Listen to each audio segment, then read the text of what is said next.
नमस्कार। आज के इस क्लास में हम बताने जा रहे हैं। देखिए, भारत और पाकिस्तान के बीच में जो एयर डिफेंस सिस्टम है, आइए समझते हैं विस्तार से इस क्लास में। जो भारत और पाकिस्तान के बीच में एयर डिफेंस सिस्टम मौजूदा वक्त में खड़ा है और जो फिलहाल में 2 या 3 दिन का जो युद्ध हुआ था उसमें भी इसका अप्लाई हुआ था, और जानते हैं इसके बारे में।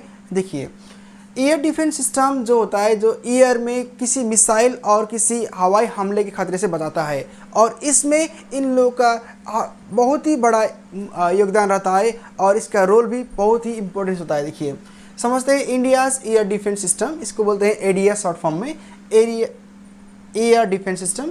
देखिए, शुरू में होता है Barak 8, medium range surface to air missile है। बाराक 8 का फिलहाल में यूज़ हुआ था और इसने एक बहुत ही एक्सेसिव रूप में काम किया था और इसका सफल भी ट्रायल हो चुका है भारत पाकिस्तान के दौरान में। देखिए, खासकर अगर बात करें तो बाराक 8 मिसाइल वो मिसाइल है जो इजराइल ने अपने खुद की रक्षा के लिए बनाया था, और अभी के दिनों में भारत और इजराइल के जो कोलैबोरेशन हो रहा था उसमें ये डिफेंस सिस्टम भारत को दिया गया था इजराइल द्वारा। देखिए, इसका रेंज को बात किया जाए तो रेंज में इसका 70 to 100 किलोमीटर का इसका रेंज होता है, इसका एरिया होता है। उतना एरिया तक ये कवर कर सकता है। किसी भी मिसाइल को अटैक करने में, मार गिराने में इसका बहुत ही बड़ा रोल होता है। देखिए, दूसरा होता है आकाश मिसाइल सिस्टम, जो स्वदेशी निर्माण में हुआ है। और देखिए, ये डीआरडीओ ने बनाया है, स्वदेशी निर्माण में बना हुआ आकाश मिसाइल सिस्टम। इसका नाम ही आकाश है। इसका इंडिजीनियस अगर मोबाइल सरफेस टू एयर बात करें तो इसका रेंज छोटा है लेकिन बहुत ही असरदार होता है। देखिए, इसका रेंज है 25 to 30 किलोमीटर का अगर बात करें तो, और इसका भी इस्तेमाल हो चुका है। स्पाइडर होता है दूसरा नाम। देखिए, स्पाइडर भी इजराइल में बना हुआ एक एयर डिफेंस सिस्टम में एक शॉर्ट और मीडियम रेंज में बना हुआ ये surface to air missile system है, जो भी बहुत प्रभावकारी रूप में बना गया है।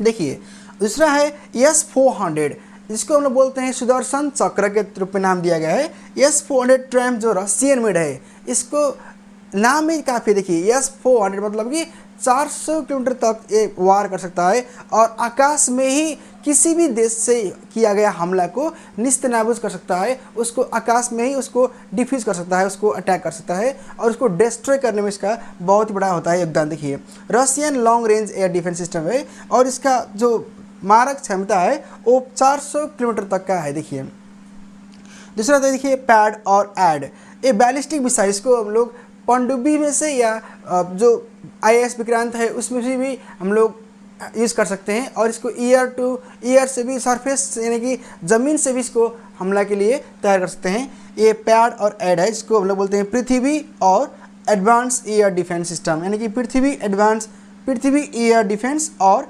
AAD का अर्थ होता है एडवांस एयर डिफेंस सिस्टम, जो भी प्रभावकारी है। और देखिए, दूसरा है QR SAM मतलब हो गया कि आपका surface to air missile. QR हो गया क्विक रिस्पॉन्स। देखिए, क्विक रिएक्शन। देखिए, इसका रेंज जो होता है छोटा रेंज होता है, इसका 25 to 30 किलोमीटर का इसका एरिया तक कवर कर सकता है। और इसका डिज़ाइन जो हुआ है protect moving armoured columns from aerial threats. अगर कोई भी खतरा महसूस हुआ, अगर सीमावर्ती इलाके में किसी देश से ड्रोन आ रहा है या किसी देश का जो अननोन ऑब्जेक्ट होता है, मान लीजिए हेलीकॉप्टर हो गया, अगर कोई फाइटर जेट आ रहा है तो उसको डिस्ट्रॉय करने के लिए ये बहुत ही असरदार होता है। और यहाँ पे लिखेंगे SAM मतलब हो गया सरफेस टू एयर मिसाइल। और देखिए, समझते हैं पाकिस्तान के पास किन किन मिसाइल और किन किन एयर डिफेंस सिस्टम लगा हुआ है और भारत की तुलना में पाकिस्तान का कितना असरदार है वो आपको बताएंगे। देखिए, LY-80 जिसको बोलते हैं HQ-16, हालांकि अधिकतर जो हथियार पाकिस्तान में है वो चाइना मेड है, यानी कि चाइना, पता है चाइनीज हथियार किस तरह होता है। Chinese medium range SAM system है। इसका रेंज देखिए छोटा है, 40 to 70 किलोमीटर का रेंज में है। अगर तुलना किया जाए तो इससे देखिए बाराक 8 से तुलना किया जाए तो इसका 70 to 100 है और इसका 40 to 70 किलोमीटर का रेंज होता है। देखिए, दूसरा देखिए स्पैडा है, स्पैडा 2000, ये इटालियन मेड है। इसको बोलते हैं लो टू मीडियम एल्टीट्यूड, मतलब हाइट में इस काम करता है। इसको बोलते हैं SAM system, surface to air missile system. इसका रेंज है 20 किलोमीटर। अगर कंपेयर किया जाए आकाश से तो आकाश से भी इसका रेंज कम है, यानी कि अगर दोनों को कंपेयर किया जाए तो पाकिस्तान का जो इटालियन मेड है स्पैडा 2000, इसका भी जो रेंज है वो छोटा है। दूसरा देखिए है FM-90, Chinese short range Sam missile है, ये भी सिस्टम है। इसका रेंज 15 किलोमीटर है, जो स्पाइडर से भी बहुत ही कम जो रेंज है इसका कैच करता है। 4th नंबर में है देखिए HQ-9B, जिसको बोलते हैं रिपोर्टेड प्लांट, यानी कि अभी पाकिस्तान में पूरा खेप नहीं आ चुका है, हालांकि 1 या 2 आया है चाइना से। और लॉन्ग रेंज इसका है चाइनीज़ एयर डिफेंस सिस्टम। रसिया ने बनाया था S-300, उसी को चाइना ने खरीदा था और चाइना ने उसी का नक्कल जो होता है डुप्लीकेट बनाया था, जिसको नाम दिया था HQ-9B। इसका जो मारक क्षमता है 300 तक का है, किलोमीटर तक का। अगर तुलना किया जाए भारत के S-400 से, तो S-400 का जो तुलना का कैपेसिटी है अप टू 400 का इसका रेंज है और इसका 300 का रेंज है, यानी कि इसमें भी ये फेल पिछड़ता दिखा जाता था, इसका पीछे हो सकता है। और दिख रहा है कि पाकिस्तान का जो रेंज है वो भारत की तुलना में बहुत पीछे चल रहा है। देखिए दूसरा है NASAMS। NASAMS अभी फिलहाल में पाकिस्तान में नहीं आ चुका है, ये अमेरिकन मेड हथियार है और इसका अभी कन्फर्म डील नहीं हुआ है, तो मान के चलिए इसका अभी यूज़ नहीं हुआ है पाकिस्तान में।